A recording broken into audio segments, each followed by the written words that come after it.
So there are 6 different types of questions. You'll see them all tonight. Each question type, there are 15 of them, giving you 6 times 15, the 90 total questions. And so you'll see our different subjects are keyholes, top front ends, angle ranking, hole punching, cube counting, and pattern folding. These 6 subsections fall into the same order every single exam. And so you'll kind of start getting in the groove of once I finish my angle ranking, I'm moving on to hole punching. So this is definitely something that you can study for. It's not like the natural sciences maybe where you want to spend a ton of time studying there, but you'll definitely see benefits in improving your score with some effort on your part. So we were talking about this piece of paper. At the actual exam, you're given a whiteboard that's erasable and expo pen.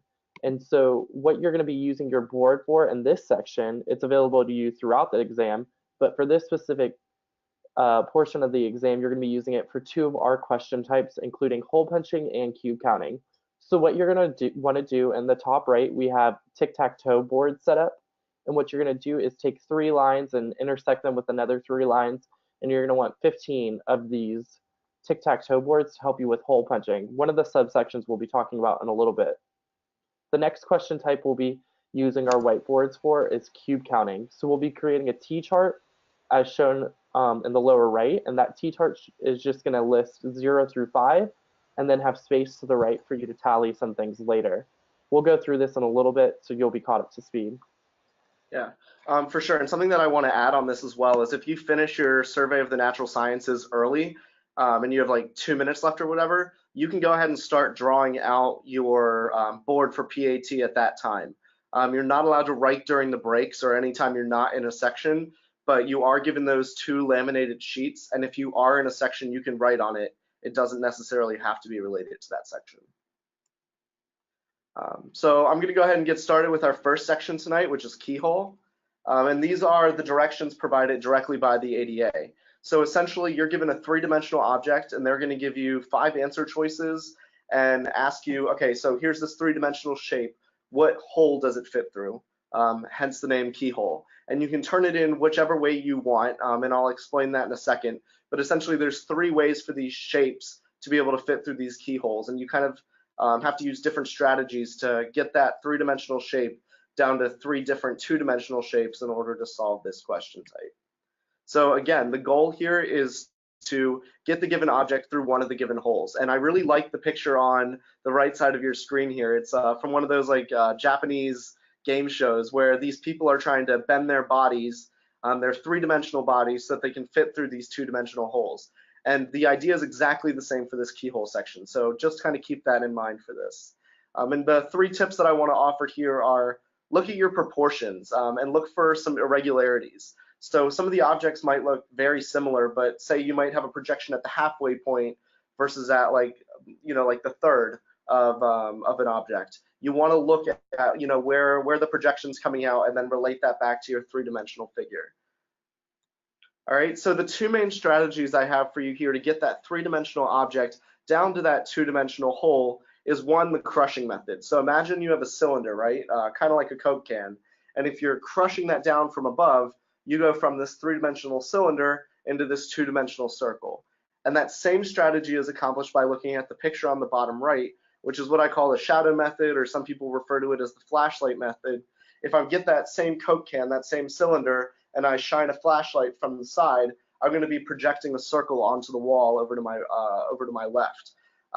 So again, like shadow method, whether you're shining that flashlight to see what object is projected onto the wall, or whether you're crushing that object down, they both accomplish the same goal there.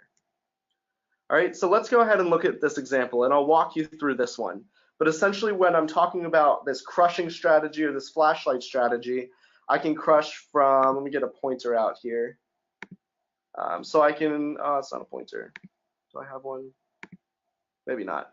Okay, so I can crush from top to bottom where that top arrow is.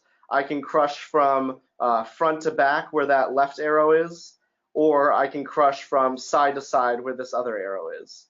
So if I go and start walking through some of these answer choices, and again, like this is a multiple choice exam, so you don't have to come up with these answers, from the middle of nowhere. You can start looking at your answer choices immediately. it sort of looks like it's trying to crush from back to front or side to side, but it has this hole cut out here. And if I look at the base of the figure here at both bases, I don't have a cutout here. So while I have the like the top part of the H and the transverse part of the H, I don't have that cutout portion that I really need. So therefore, answer A is incorrect. B, again, sort of looks like A. So they're kind of trying to trick you there and trying to make it look like the base of one of those objects is missing, and you just have that projection going across around the middle of the figure. But since we don't have that cutout, again, we can eliminate B as a possible answer choice. Skipping C for reasons that I'll reveal later, we're going to go ahead and move on to answer choice D. And that answer is kind of tricky. It's almost correct, because if you crush the figure or use your flashlight to do top to bottom, you do get that L, right? But if we look over at D, what you're seeing in D is that it looks a little bit more thick, right? The figure in D is a lot more thin, whereas the objects that they're giving us, it's just not proportionate. So you need to look at proportions there to eliminate D properly. And finally, E, no matter how we crush this object, we're going to get projections coming off somewhere, except if we crush front to back, where we would get a triangle, but again, or sorry, a rectangle. But again, it looks like object E is too short. So we have to eliminate that option as well. If, however, we crush front to back, we get the correct answer of C, or side to side, front to back, whatever you want to call it. If we crush this direction, the correct answer, according to the ADA sample test, is C.